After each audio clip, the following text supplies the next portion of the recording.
Hola, ¿cómo estás?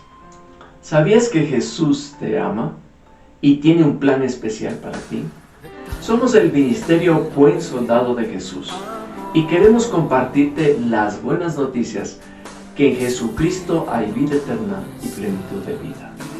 Te invitamos también a que nos sigas y compartas estas enseñanzas, que estamos seguros van a ser de gran bendición para ti y los que te rodean.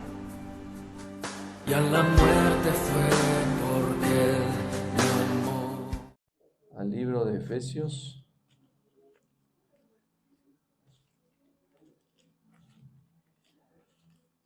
Y vamos al capítulo 6 de Efesios, ¿sí? Y vamos a leer.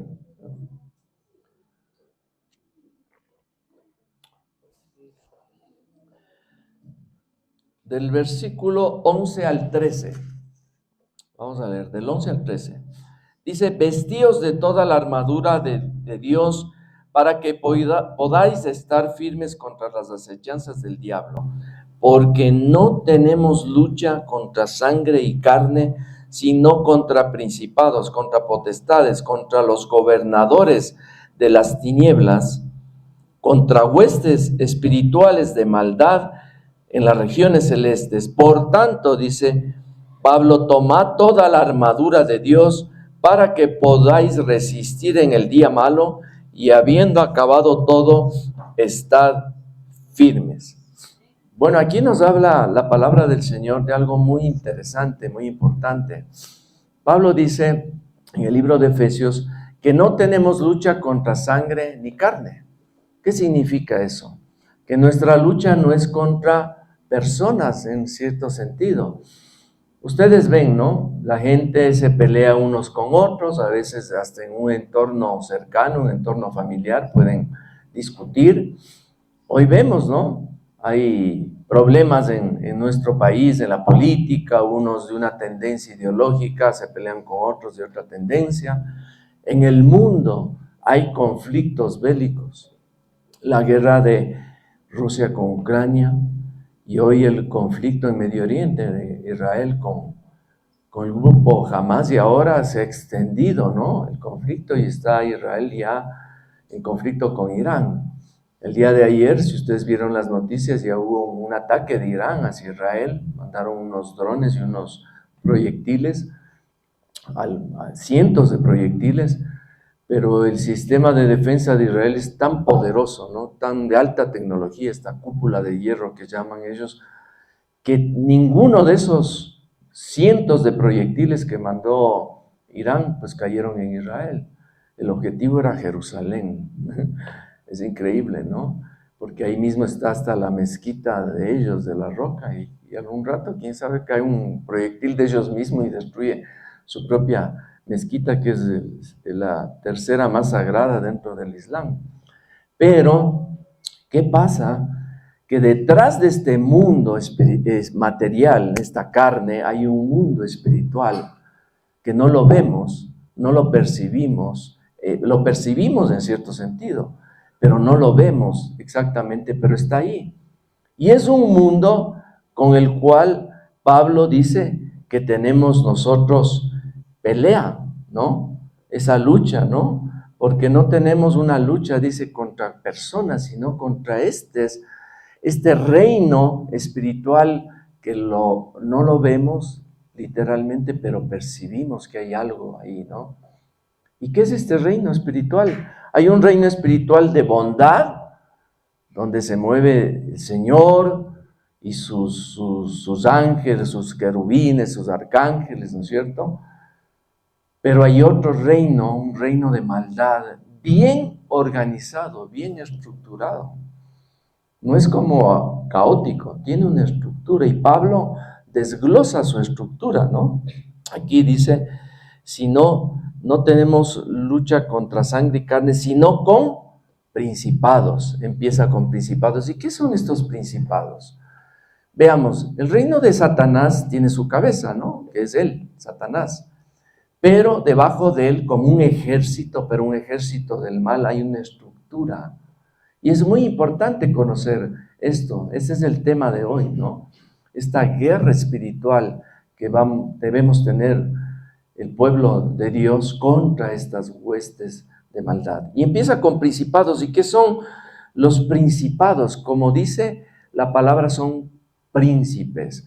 Y me voy a detener ahí para regresar a un texto de la palabra del Señor que está en el libro de Daniel. Vamos un ratico al libro de Daniel, ¿sí? Del profeta Daniel, para entenderle un poquito más de esto de los principados. Y vamos a leer en el libro, en el capítulo 10 de Daniel, y quisiera que leamos, por el momento vamos a leer el versículo 12 y el 13 nomás. Después vamos a profundizar un poquito más en el libro de Daniel. En el versículo 12 dice: entonces me dijo Daniel, no temas. Daniel estaba junto a un río, ¿no? Estaba junto a un río y él vio una visión, ve que se le aparece un ser, ¿no? Un ser, un varón, como él dice, ¿no? Ya lo vamos a leer despuesito. Y él le transmite un mensaje a Daniel. Entonces le dice, entonces me dijo este varón: Daniel, no temas, porque desde el primer día que dispusiste tu corazón a entender y a humillarte en la presencia de tu Dios, fueron oídas tus palabras, y a causa de tus palabras yo he venido, le dice este varón. Mas, dice, el príncipe del reino de Persia se me opuso durante 21 días, pero aquí Miguel, uno de los principales príncipes, vino para ayudarme y quedé allí con los reyes de Persia. Aquí este varón le dice: mira, Daniel, yo me demoré en venir porque un príncipe, dice, se me opuso, ¿no? El príncipe de Persia. ¿Quién es este príncipe de Persia? Un príncipe de las tinieblas, una alta autoridad en el reino de Satanás. Pero vino a su ayuda de este varón, otro príncipe, pero un príncipe del ejército de Dios, ¿no? Un buen soldado de Dios. ¿Quién es el príncipe? Este príncipe es el arcángel Miguel. Miguel es un arcángel que tiene una autoridad grande dentro del reino de Dios, y él está destinado, ¿saben a qué? ¿Cuál es su función principal? Proteger al pueblo de Israel, proteger a la nación de Israel. Dios le ha dado este poder, esta distinción o esta misión al arcángel Miguel. Entonces, lo que vimos ayer, que estos drones significa, ustedes ven, no tripulados, son como aviones, ¿no? Que no están tripulados, pero llevan una carga explosiva. Y los iraníes, no está cerca Irán a Israel, por cierto, no está tan cerca, ¿no? Entonces mandaron estos drones que iban a demorar un par o 3 horas en llegar a Israel, y no pasó nada. Uno dice, bueno, sí, yo hace un momento dije la cúpula de hierro, esta gran tecnología que tienen los israelitas, pero detrás de eso, ¿quién creen que está? Para que no haya hecho ningún daño. La mano de Dios, ¿no? Y quién sabe, ahí estaba este arcángel Miguel protegiendo al pueblo de Israel para que estos proyectiles poderosos, por si eso nos lanzaban aquí al Ecuador, nos acababan, porque no tenemos esa protección tecnológica y tampoco tenemos esa gran protección, esa mano de Dios inmensa que es a través de su arcángel Miguel, que está destinado a proteger al pueblo de Israel. Dicen que murió un niño musulmán, lamentablemente, pero de ahí no. Hay una foto de un dron colgado en los cables eléctricos, ahí, pum, se había quedado ahí. No pasó nada. No sé si ustedes llegaron a ver la película Left Behind, en inglés se llama Dejados Atrás. Está en internet, les puedo compartir el link. Alguna vez en una reunión del viernes la vimos. Esa película habla sobre el arrebatamiento, este rapto que vendrá, ¿no? Pensamos que prontamente, ¿no? Y la iglesia será arrebatada. Millones de personas en el mundo desaparecerán de un momento a otro. Imagínense, ¿no? Entonces alguien va a estar ahí, qué sé yo, en el cine y ¡brum!, desaparecen un montón de personas. Alguien va a estar, qué sé yo, estarán jugando fútbol ahí, el clásico, ¿no? Barcelona, Liga, Y los liguistas serán arrebatados, los barcelonistas se quedarán. ¿No? Todo el mundo dirá, ¿qué pasó? ¿Qué pasó con los liguistas? ¿Dónde se fueron? Imagínense en un avión, volando en un avión, y los pilotos sean arrebatados en pleno vuelo. ¿Quién va a tomar a mando ese avión? Si es que no hay alguien que sepa manejar uno de esos Boeing 767, ¿no? Ese avión se va a caer. Pero así pasará. Y en esa película se ve eso, ¿no? Que la gente desaparece, están en un avión, sobre todo, están de noche, sí, viajando y desaparece. La mujer regresa a ver y ya no estaba el marido. Solo el esposo se fue y ya se quedó, ¿no? Seguramente el esposo le decía, ven los domingos, ven ahí al Hotel Savoy, y no quiso venir. Entonces, eso va a pasar, está escrito en la palabra del Señor, ¿sí? Que va a suceder este hecho maravilloso el arrebatamiento de la iglesia, ¿no? Entonces, volviendo a la historia de Daniel, él pelea con un príncipe, este varón, y viene en su ayuda otro príncipe. Entonces, hay un principado que, como su nombre lo dice aquí, decía el príncipe ¿de qué? De Persia. Es decir, este ser maléfico, diabólico, tiene control de toda una población, de toda una nación. Entonces, los principados que habla aquí Pablo son demonios de alta categoría, de alto poder, que tienen bajo su control una región geográfica, como aquí, como habló, de Persia. ¿Sí? Hay un príncipe de las tinieblas que tiene control sobre cada una de las naciones. Alguna vez yo, cuando recién me había convertido al Señor, llegaron unos a una iglesia de hogar que teníamos ahí cuando vivíamos por ahí, por donde la organización, por Bonanza, y donde vivían mis suegros también. Y llegaron unos pastores de la costa, del mover del Espíritu, eran pentecostales, y ellos justo nos compartieron algo de esto en una reunión, y decían, miren, por ejemplo, en Venezuela hay un príncipe que controla esa nación. Y nosotros decíamos, ¿y cuál es ese? Dice, este es la santería, es el príncipe de la santería que tiene una potestad sobre esa nación. Ustedes no sé si saben qué es la santería.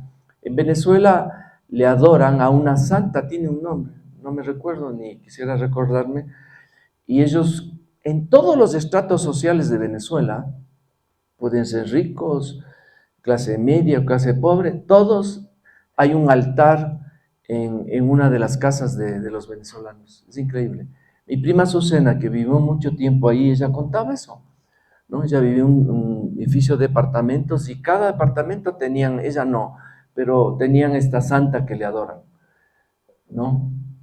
Entonces, este santerismo es algo que está muy metido en la cultura de los venezolanos, ¿no es cierto? De hecho, si ustedes ven videos de Chávez o Maduro, ellos hacen este tipo de rituales y les tienen atrapados. Pasa lo mismo en Cuba, ¿sí? En Cuba los cubanos tienen esto de esta santería también, son muy metidos en esto, y cuando ellos han venido a vivir acá al Ecuador, justo decían que, por ejemplo, en uno de los mercados de San Roque, la venta de palomas era, desde que llegaron los cubanos, fue un gran negocio, porque ellos utilizan eso para sus ritos de santería, sacrifican a las palomas, ¿sí? Entonces, volviendo así, él hacía un recorrido por algunos países de Latinoamérica, llegaba a Colombia y decía, ¿saben cuál es el espíritu o el príncipe de las tinieblas que tiene control sobre ese país? Y obviamente era ¿cuál? El narcotráfico y la violencia. Y ustedes ven, es algo que no pueden salir. Y ahora eso ha venido acá al Ecuador. Aquí también tenemos ahora un príncipe que está controlando nuestra nación, que es este poder espiritual poderoso que es el narcotráfico. Pero detrás de las personas, detrás del fito, detrás del patrón norero y todo eso está este mundo espiritual tratando de tomar control de nuestra nación. Pero qué bueno que nosotros, sobre la base de nuestra oración, de nuestro clamor de pueblo de Dios, vemos que eso se está rompiendo. Piano a piano, pero está pasando, ¿no? Están saliendo estos casos de corrupción, que todos los días están saliendo nuevos hechos, nuevos casos, nuevas declaraciones, nuevos implicados, y vemos que se está rompiendo a través del poder de Dios esto en nuestro país, como dijo mi hermano la semana pasada. Esto es mano de Dios, no es mano humana, es mano de Dios obrando. El otro que habla Pablo dice potestades. ¿Qué son estas potestades? Una potestad significa que tiene dominio sobre algo, ¿no? Tiene un poder, una autoridad. Y estos son demonios que tienen control sobre ciertas organizaciones en el mundo en general, ¿no? Diríamos, por ejemplo, estos organismos internacionales, yo creo que están controlados por estos poderes diabólicos. De hecho, el anticristo, él va a tener un control grandemente sobre las Naciones Unidas, de la ONU, sobre la Organización Mundial de la Salud. Él va a controlar estos organismos internacionales. Y ahorita que hay el conflicto entre Israel y Hamás, estos organismos internacionales han apoyado a Israel. Les pregunto, ¿ustedes han visto las noticias? Ninguno le ha apoyado. Todos le critican, le juzgan, están como cayéndole encima al pueblo de Israel, a la nación de Israel. Le están acusando de que ha atentado contra los derechos humanos y un montón de cosas y no le apoyan. ¿Por qué? Porque hay estas potestades controlando este mundo, controlando a las naciones, ¿no? Pero no para bien. ¿Qué ha pasado también en nuestra nación, el Ecuador, en este último tiempo? Pasó este hecho, ¿no?, que ustedes conocen, de la embajada, ¿sí? Pero estos organismos igual han caído al Ecuador, le han hecho una especie de bullying. Han caído, no, es que va en contra de esto, en contra de esto, en contra de esto. Y nadie habla del otro lado, de que en realidad todo inició porque el gobierno mexicano le dio un asilo a una persona que tiene muchos delitos, tiene muchos juicios, que ya estaba de hecho preso. Pero eso no hablan, sino que es el discurso, va por otro lado. ¿Qué hay detrás de esto? Este mundo espiritual. Ahí habla también de los gobernadores, de las tinieblas. Y un gobernador es, como su nombre lo dice, un gobernador que va a tener este demonio de gobierno, va a tener control sobre quiénes, sobre las cabezas de los líderes políticos, en especial del mundo. A veces uno se pregunta, ¿pero qué les pasa a estos líderes? ¿No? Parecería como que están, como que un tornillo les falta, como que no tienen, ¿no es cierto?, algo hasta en su discurso. Y uno dice, pero ¿qué están haciendo? ¿Qué están diciendo? ¿De qué están hablando? ¿De qué están actuando? Es porque detrás de ellos, si nosotros tuviéramos una especie de rayos X, ¿no?, espirituales, les podríamos ver a estos gobernadores hablándoles al oído, diciéndoles tantas cosas, ¿no? Mira, ataca a Israel. Mira, haz esto, ¿no? Ándate en contra de las leyes, ándate en contra de la justicia, ¿no? ¿No? Reclama no lo bueno, reclama lo malo. Sí, es un mundo espiritual. Es un mundo espiritual que no lo vemos, pero está ahí. Y sobre todo estos líderes, algunos líderes tienen este control de un espíritu maligno que les ha dado también poder. Miren, en la época de la Segunda Guerra Mundial, Hitler, ¿no? Hitler era un total desconocido. Él realmente fue un cabo, unos rangos más bajos del ejército, ¿no? Y llegó a ser el Führer, el más grande líder de la Alemania, ¿no? Un país grande, poderoso. Pero salió de la nada. De la nada. O sea, si usted se pone a estudiar la historia, va a ver que él salió de la nada. Y poco a poco fue ascendiendo, ascendiendo, ascendiendo, ascendiendo. Como de una manera sobrenatural. Y es así. porque el diablo también tiene un poder sobrenatural. ¿Cómo Hitler llegó a ser tan poderoso? ¿Por mano humana nomás? No. Detrás de él había un ejército, un equipo de asesores del mundo espiritual, del mundo de las tinieblas que le levantaron a él. Y era impresionante, ¿no? Él tenía un control absoluto, hasta de las mentes de las personas. Mucha gente que decía que estuvo cerca a él, que a veces él elucubraba sus discursos, así, expresaba y decía una voz tenebrosa salía de él. Y él tenía un control sobre las mentes y las personas. Se ve ahí, ¿no? La gente hace unas tomas cercanas al rostro de las personas y se les ve embelesadas por él. Había el caso de un hombre que decía que era totalmente contrario a Hitler. Él era totalmente contrario. Y una vez pasa Hitler en esos desfiles junto a él y se acerca y le da la mano. Y este hombre, que era contrario a él, empieza automáticamente a llorar. Y algo pasó en él. Y después él, ¿qué dijo? He visto el rostro de Dios. ¿Qué estaba detrás de él? ¿Eso era algo humano? No era algo humano.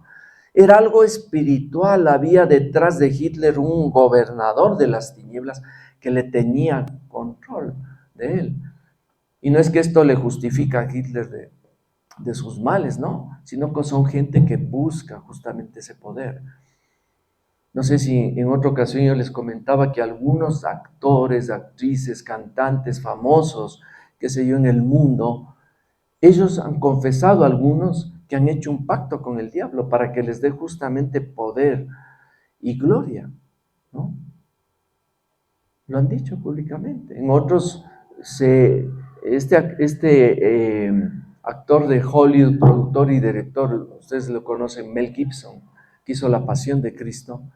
Él es un hombre que conoce el mundo de Hollywood, de su poder, y él sabe que decía que dentro de Hollywood hacen sacrificios humanos de niños para que eso les dé poder y fama. Por eso es que salen de la nada unos cantantes o actrices que no saben ni actuar ni cantar y de un día para otro están en el top del mundo de la música y venden millones y millones y millones de discos, ¿no? O bueno, ahora ya en los discos ya no, en canciones ahí en línea. Entonces hay este mundo espiritual y los otros son las huestes. ¿Qué es las huestes?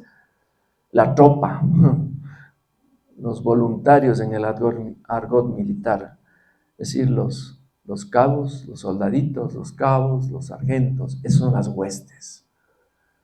Y en una parte en el diccionario dice huestes seguidores, son los que siguen a estos líderes. Volviendo al caso de Hitler, que es muy aleccionador, de cómo el diablo puede controlar una persona y a través de esta persona un montón de gente. El pueblo alemán es uno de los pueblos más cultos del mundo. Es decir, es que estos alemanes eran unos ignorantones, ¿no? Por eso aquí en nuestros países en Latinoamérica dicen, sí, pues que el pueblo latinoamericano, pues tú ves, pues no hay mucha preparación, por eso llegan estos líderes y les lavan el cerebro a medio mundo. Pero no, el pueblo alemán es un pueblo de los más cultos de la historia. Pero asimismo ese pueblo le siguió a este hombre, o sea, no tiene que ver con la cultura. No te dicen, no, es que para que nosotros demos un salto cualitativo es que tenemos que tener gente con mayor cultura para que den un voto adecuado, no tiene que ver. De hecho, mucha gente que le apoyó a Hitler era una gente de alto poder económico, de mucha influencia en Alemania. Pero el pueblo alemán en general se dejó subyugar por este hombre. Ricos, pobres, de todas las clases sociales. Estaban alucinados, embelesados con este hombre. Miren, a tal punto llegó este espíritu que les controlaba sus mentes, sus corazones a través de Hitler y todo su entorno de poder, que negaban que existieran los campos de concentración, donde millones de personas murieron, en especial judíos, 6 millones de judíos, imagínense, 6 millones de judíos murieron. Si sumáramos sería toda la población de Quito y Guayaquil juntas, murieron en los campos de concentración, ahí en Auschwitz, ¿no? En todos estos campos de concentración alemanes, ¿no? En Dachau, en todos, en Buchenwald, todos estos campos que crearon los nazis. Y la gente de Alemania no creía. Decía, no, ¿cómo va a pasar? No ha sucedido nada de eso, es mentira. Que tuvieron que llevarles a algunos alemanes a los campos y decirles, miren, esto es lo que hizo su líder. Aquí vean los cuerpos, las fosas comunes. E imagínense hasta qué punto llegaba esta manipulación espiritual que tenían ellos, que ya pues Hitler estaba totalmente derrotado, los rusos estaban a las puertas de Berlín y él les decía que habían ganado la guerra y la gente le creía. ¿No les suena familiar ese discurso ahora? No, ellos no han hecho nada malo. La gente todo niega. ¿Por qué será eso? Uno se pregunta, ¿no? A veces uno se pregunta y dice, pero ¿qué pasa en la mente de las personas? ¿Por qué no ven? Porque hay este espíritu maligno que les tiene controlados. Es un espíritu que les ve la mente, la visión y no ven más allá. Y la gente decía, no, Hitler, no, ¿cómo va a hacer esto? No hizo. De hecho, hasta ahora, ¿no? Tantos años después, 80 años después de ese hecho, hay gente que niega, sigue negando. Dicen que los campos de concentración fue una mentira, que es un invento de los judíos para hacerse las víctimas. Mentira. La gente puede ir, ahí los videos, existen esos campos, están ahí. No eran spas ni centros de recreación, están ahí, pero miren cómo el diablo tiene este poder de lavar el cerebro a una persona. Entonces, cuando alguien en un hogar, en una familia está luchando, dice, yo no entiendo la actitud de mi esposa, yo no entiendo la actitud de mi esposo, yo no entiendo la actitud de mis hijos. ¿Qué está pasando? Es porque probablemente estos espíritus están invadiendo el hogar y quitando la armonía, quitando la paz de una familia, ¿sí? Y afectando eso. Y no son las personas. Por eso es que debemos hacer guerra espiritual. ¿Cuál es el nombre nuestro? Buenos soldados de Jesús. Soldado. ¿El soldado para qué está preparado? Para la guerra. Para la guerra hay una guerra espiritual y debemos guerrear espiritualmente. Vamos de nuevo al libro de Daniel y me gustaría que leamos un poquito más. Vamos al capítulo 10, vamos a leer del 1 al 6. En el año tercero de Ciro, rey de Persia, fue revelada palabra a Daniel. Ustedes saben, Daniel el profeta, él estaba, ¿no?, con la cautividad que estaban en Babilonia, a Daniel, llamado Beltsasar, le dieron un nombre ahí persa, y la palabra era verdadera, y el conflicto grande, pero él comprendió la palabra y tuvo inteligencia en la visión. En aquellos días, yo, Daniel, estuve afligido por espacio de 3 semanas. 3 semanas. ¿Cuánto es 3 semanas? 7 por 3, 21, ya, no nos olvidemos. No comí, dice, manjar delicado, ni entró en mi boca carne ni vino, ni me ungí con ungüento hasta que se cumplieran las 3 semanas, es decir, los 21 días. Y el día, después de los 21 días, el día 24 del mes primero, estaba yo, dice Daniel, a la orilla del gran río Hiddekel.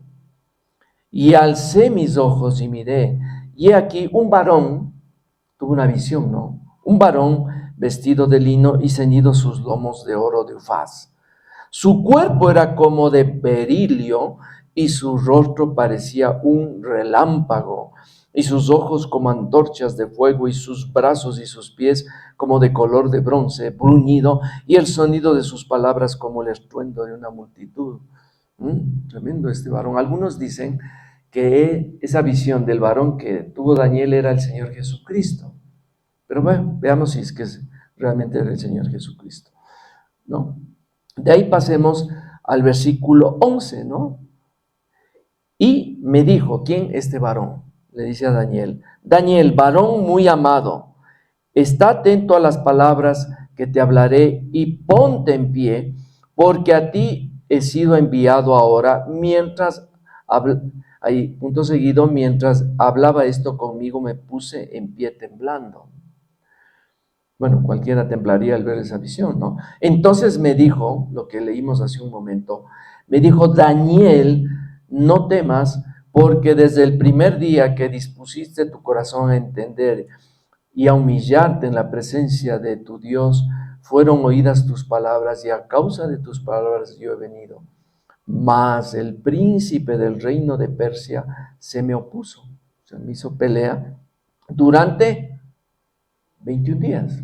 Qué curioso. Es el tiempo en que Daniel estuvo orando y no comió y ayunó, ¿no? Estuvo afligido, él dice, por 3 semanas, 21 días. Miren, ¿no? Y justo en el tiempo que Daniel estaba en este periodo de aflicción, de clamor, de buscando de Dios, a las orillas, ¿no? Inclinado ahí, a las orillas de este río Heidekel, es un tiempo en que había guerra espiritual en el mundo de la espiritual. Guerreaba este varón y después vino a apoyarle el arcángel Miguel para derrotarle. Y después que lo derrotaron, es cuando Daniel obtiene y ve la visión. ¿Cuál visión? La visión profética del fin de los tiempos. En otras palabras, había una guerra espiritual para evitar que Daniel pudiera cumplir un propósito, que es lo que está escrito en este libro, el libro de Daniel. Hay 2 libros eminentemente proféticos del fin de los tiempos. Hay muchos, pero los más relevantes son el libro de Apocalipsis y el otro es el libro de Daniel. Son libros estratégicos, ¿no? Y miren, se le oponía a este mundo espiritual para que Daniel no recibiese esta visión del fin de los tiempos. Cuando nosotros oramos, clamamos al Señor, y ahora, Señor, oramos por sanidad, por tantas cosas, por nuestro país, en el mundo espiritual empieza a desencadenarse una guerra, una guerra, ¿sí? Nosotros decimos, mira, oramos por alguien para que él encuentre al Señor Jesucristo. ¿Te ha pasado? ¿Tú has orado por alguien para que el Señor le conozca al Señor? Cuando tú estás haciendo eso en el mundo, cuando tú no lo haces, no pasa nada en el mundo espiritual. Porque el diablo dice, no, tranquilos, no pasa nada. Estos ya son míos, ya los tengo para mí. Pero por ahí alguien empieza a orar y a clamar, no, sálvale, haz que se conozca de ti, mi hermano, mi papá, mi mamá, mi primo, mi hijo, mi hija, mis padres, qué sé yo, y está clamando y orando. Pues ahí se desata la guerra, empiezan a armarse, ¿no? Estos que habla Pablo en Efesios, pero también se empieza a armar el ejército de Dios y empiezan a luchar la pelea por captar esa alma. Y el diablo dice, no me la van a quitar, pero ahí viene el poder, el ejército de Dios dice, no, porque mira, mi pueblo está clamando, mi hijo, mi hija están clamando, y no vas a ganar esta alma, sino la vamos a ganar para Cristo. Cuando tú oras, mi hermano y mi hermana, hay una guerra en el mundo espiritual. Hay una batalla.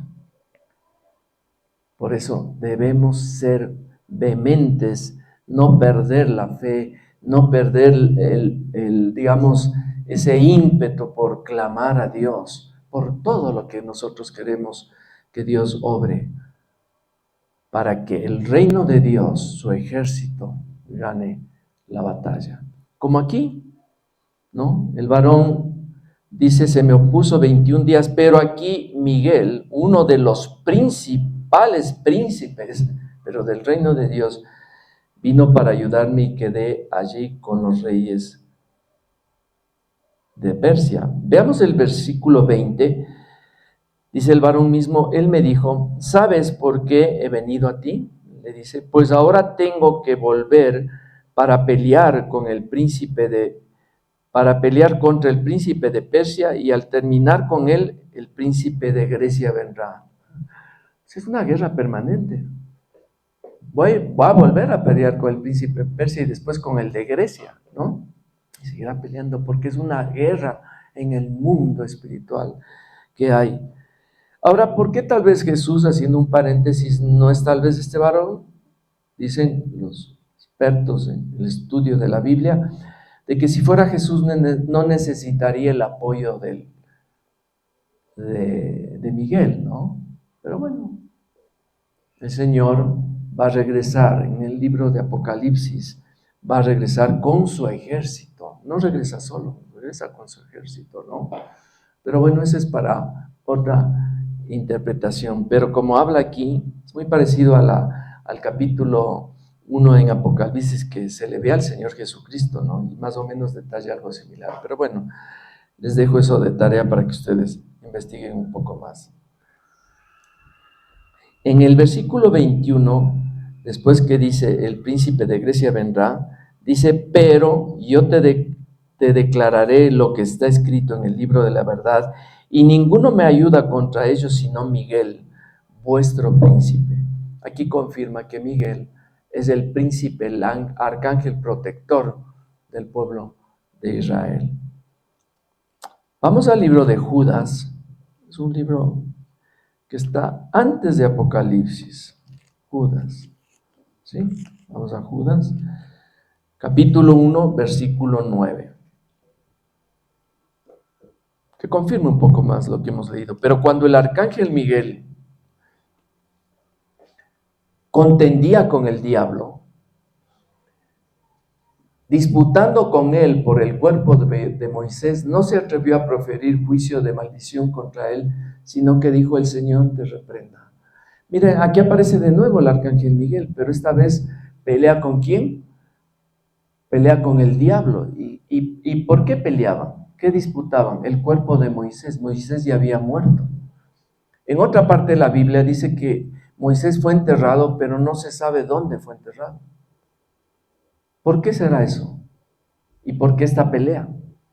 El diablo sabe que el hombre y el pueblo de Israel, ¿se acuerdan? El pueblo subió al monte Sinaí, Moisés estuvo ahí 40 días, y cuando bajó habían hecho el becerro de oro. Dijeron, ya Moisés ya lleva demasiado tiempo, hagámonos un Dios, ¿no? Y se hicieron el becerro de oro.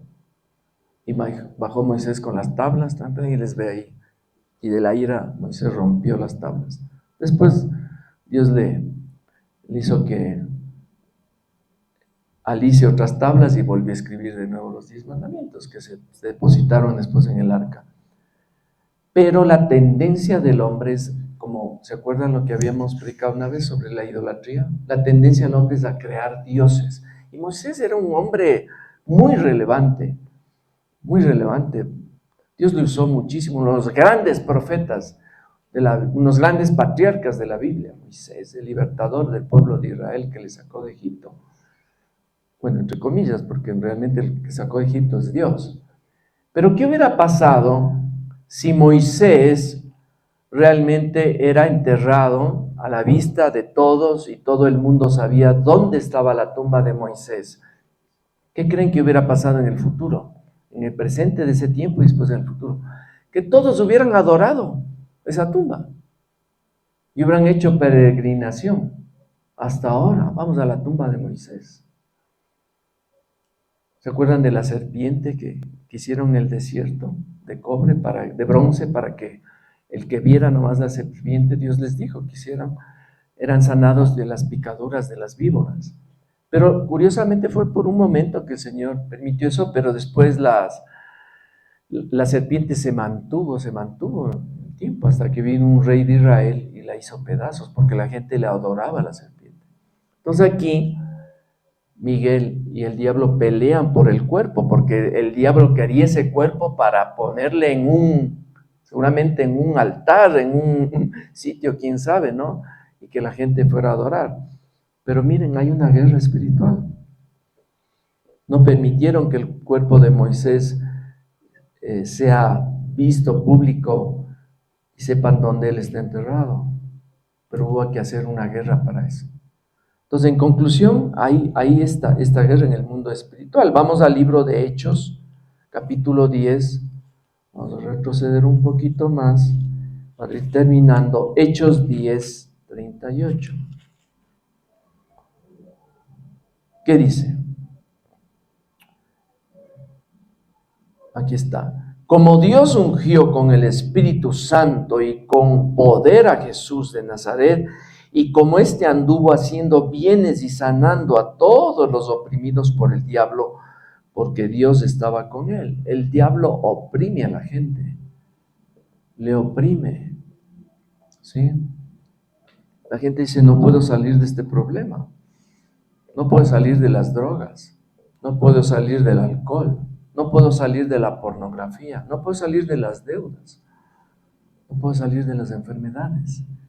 ¿Qué está pasando? El diablo oprime a la gente, le tiene sujeto, no le quiere soltar, ¿sí? Por eso debemos hacer guerra espiritual. Dios nos ha dado armas para esta guerra, para luchar con el enemigo. Volvamos al libro de Efesios, ¿sí? Volvamos al libro de Efesios, al capítulo 6, y vamos a leer las armas que Dios nos ha dado para luchar contra el enemigo. No estamos desarmados, tenemos una armadura. Y aquí dice en el versículo 13, si me pones, Israel, gracias. Por tanto, dice, tomad la armadura, ponte la armadura, es una armadura espiritual, ¿no? Para que podáis resistir en el día malo, en el momento de las pruebas, en el momento difícil, les resistas al diablo, y habiendo acabado todo, estar firmes, victoriosos. Y ahí detalla la armadura. Estad pues firmes, ceñidos vuestros lomos con la verdad. El Señor dijo, la verdad os hará libre. ¿Quién es la verdad? ¿O qué es la verdad? Él mismo. Jesús y su palabra es la verdad. Este libro que tengo aquí es una tremenda arma contra el enemigo. Me acuerdo alguna vez predicaba yo y hablaba del enemigo y alguien que estábamos ahí, un grupo de varones, me dijo, ¿quién es el enemigo? No sabía, ¿no? Fue una pregunta cándida. El enemigo es el diablo. Dijo, el diablo es el enemigo. Claro, él es el enemigo. Porque estamos en una guerra y en una guerra hay dos bandos, ¿o no?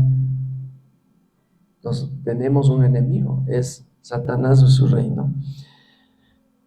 Vestíos con la coraza de justicia, una coraza que te cubre todo tu pecho, ¿no? La coraza que cubría sobre todo el corazón. Sobre toda cosa guardada o sobre toda cosa preciosa que debes cuidar, cuida tu corazón, porque de él mana la vida. ¿Estamos cuidando nuestro corazón? ¿O le alimentamos de cosas negativas, ¿no? De temores, de angustias? El diablo ataca mucho al corazón, que es nuestra parte espiritual. No vas a salir adelante, eres así, eres un perdedor, todo te va a ir mal.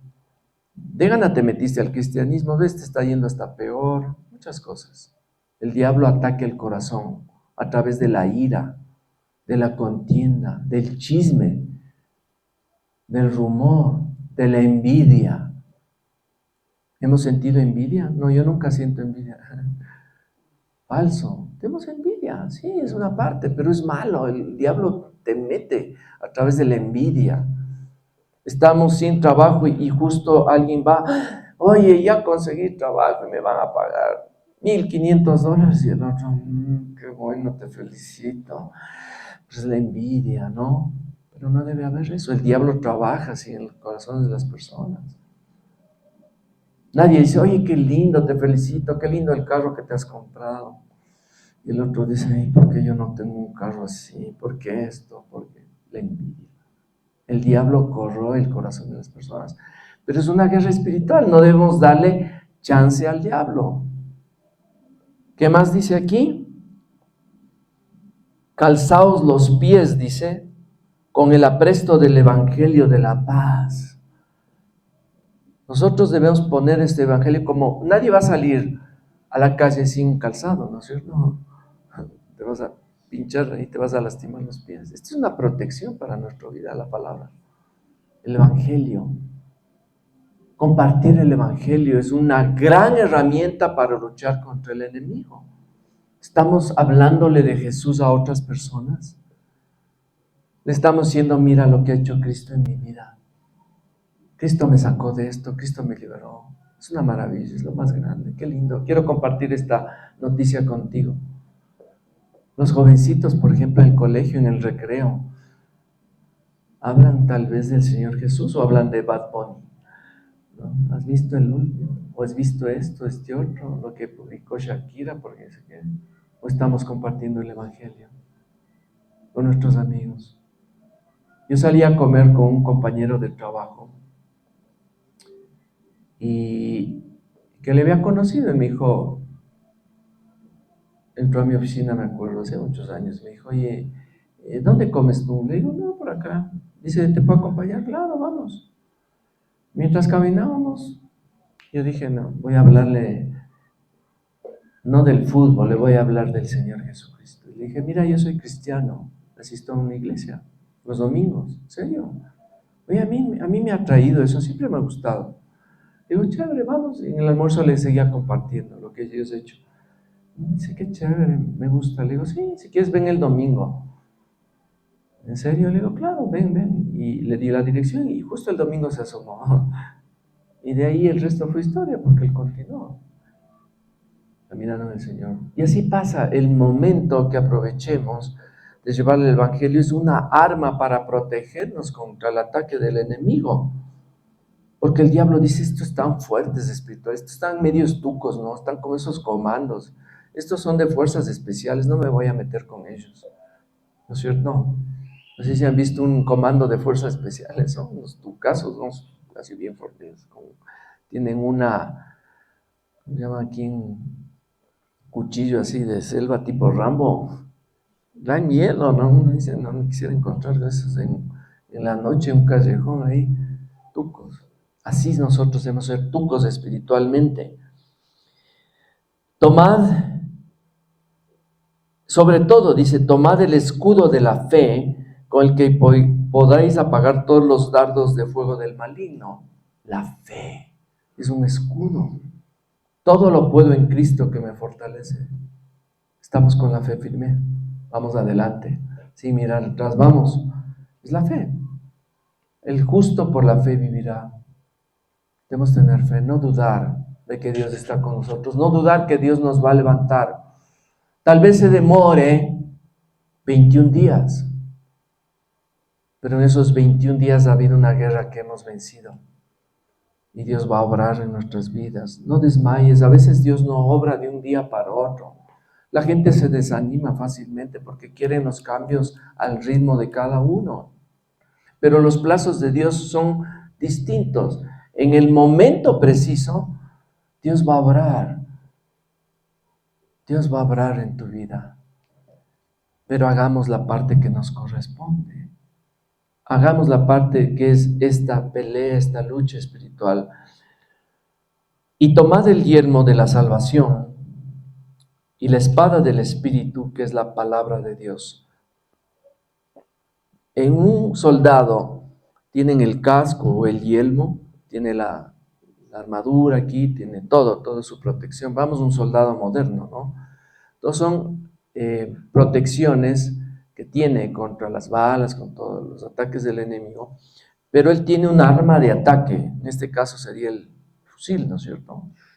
O la ametralladora, como sea. En nuestro caso, nuestra arma de ataque es esta, la palabra. Por eso le llaman a la palabra como sinónimo la espada. Cuando dicen cojan su espada, ¿a qué se refiere? Cojan su Biblia. Y uno le ataca al diablo y le destruye con la palabra. Escrito está. El diablo le tentaba al Señor en el desierto. Lánzate, dice. Porque escrito está, el mismo diablo conoce la palabra, que tus ángeles te rescatarán. ¿Qué le dijo el Señor? Escrito está. Y también, no tentarás al Señor tu Dios. Y porque el Señor nos ataca. Entonces, atácale con la palabra. Cuando el diablo te sientas decaído, te sientas deprimido, acuérdate de este versículo de combate. Todo lo puedo en Cristo que me fortalece. Todo. No dice una parte, todo. Apártate, Satanás. Quita esos pensamientos de mi mente. Yo ya no estoy, yo ya no voy a volver a caer en las drogas, no voy a caer en el alcoholismo, el adulterio.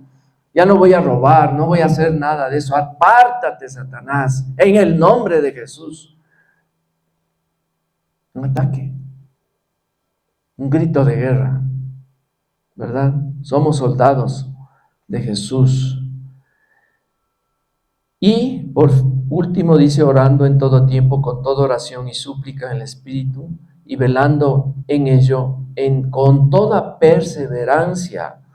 La perseverancia es lo que hace a un soldado, perseverar.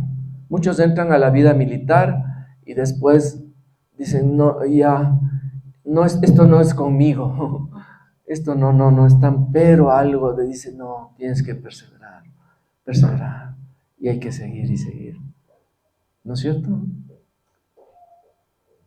Y a la larga acaban la carrera. Yo me acuerdo de cuando yo trabajaba en el Banco Central, yo trabajé de cajero, fue mi trabajo inicial, y a mí me llevaba un blindado creo que conté esta historia, pero a los que no saben, bueno, les cuento. Y había un ex militar, uno que había sido militar, estaba en servicio pasivo. Él era un comando de fuerzas especiales, era una especie como de guardaespaldas que yo me iba en un blindado porque llevaba plata, ¿no? Y él me contaba su historia. Él me decía que él cuando entró al ejército y siguió el curso de fuerzas especiales y todos esos cursos bien, bien fregados, ¿no? Tremendo. Creo que eran hasta mucho más exigentes que ahora, muchísimo. Y él me dijo que estaban con otros de otros países, los chilenos también, y estaban siguiendo el curso. Y al inicio era tan duro, tan exigente, pero había unos bien tucos ahí, así, bien machos, ¿no? Macho menos, no, bien machos, fuertes. Y al inicio ellos eran los que más avanzaban en el curso y ellos, porque este militar que les hablo no era así, tuco, era flaquito, me acuerdo, ¿no? Pero fibra, ¿no? Y él me decía, era tan duro el entrenamiento que yo me iba a escondidas por ahí y me ponía a llorar. Y un día fui así y a escondidas a llorar y le encuentro ahí un par de chilenos también llorando ahí. Nos pusimos a llorar juntos. Pero los más bravos ellos seguían.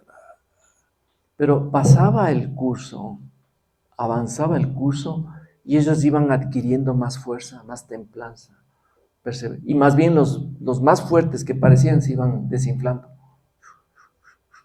Y a la larga, los fortachones ya no aguantaron, se quedaron ahí. Más bien se pusieron a llorar al final y los otros adquirieron fuerza.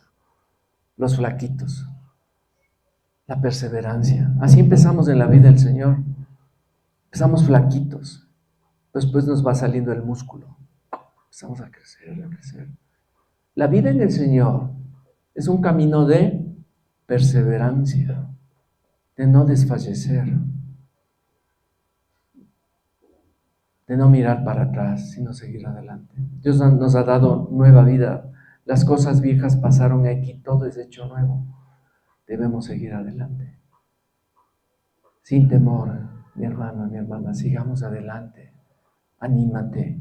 Tú estás tomado de la mano del Señor como el pueblo de Israel. No tiene miedo. Mira, pueden atacar a Israel todos los países del planeta juntos.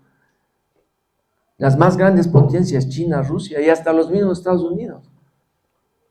No le van a destruir. Es indestructible. Porque Dios pelea la batalla por ellos. Y es lo mismo, nosotros somos el Israel, somos el pueblo de Dios. Hemos sido injertados. Entonces el diablo no va a tener con nosotros poder. Vamos al libro de Romanos. Vamos a terminar, Romanos 8, 15.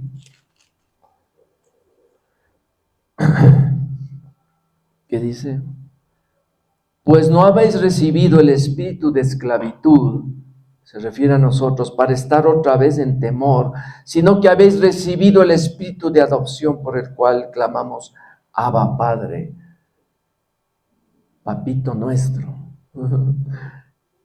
Él es nuestro papá, el Dios de Israel, el Dios de los ejércitos.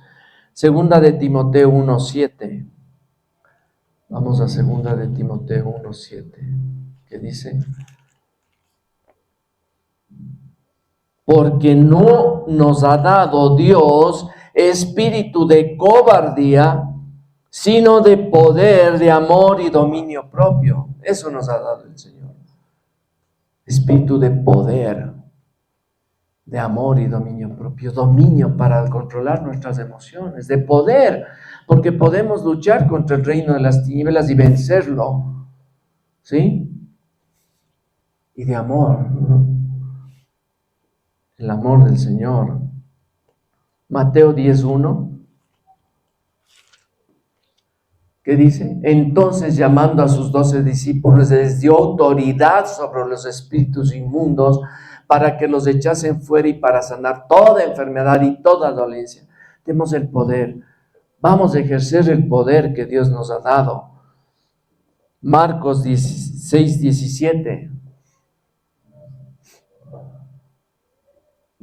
Y estas señales seguirán a los que creen. En mi nombre echarán fuera demonios y hablarán nuevas lenguas. Echarán fuera demonios, fuera espíritus malignos. Hay poder que Dios nos ha dado. ¿Sí? Y Colosenses 1:13. El cual nos ha librado de la potestad de las tinieblas y trasladado al reino de su amado Hijo. Dios nos ha librado del poder de las tinieblas. Y leamos los dos últimos versículos para terminar y orar. Entonces oí una gran voz, Apocalipsis 12:10, en el cielo que decía: ahora ha venido la salvación, el poder y el reino de nuestro Dios y la autoridad de su Cristo, porque ha sido lanzado fuera el acusador de nuestros hermanos, el que los acusaba delante de nuestro Dios día y noche. El demonio está derrotado. Tengamos esa certeza. Si bien hay un reino de las tinieblas, pero el demonio está derrotado. Y Apocalipsis 17:14. Pelearán contra el Cordero al final de los tiempos, ¿no? Y el Cordero los vencerá. Amén. Lo que está pasando hoy con Israel. Porque Él es el Señor de señores y Rey de reyes. Y los que están con Él, como nosotros, son llamados y elegidos y fieles. Amén. Quiero terminar yendo al libro de Romanos, al capítulo 8. Les pediría que si podemos ponernos en pies, por favor. Romanos 8, del 38 al 39, dice lo siguiente.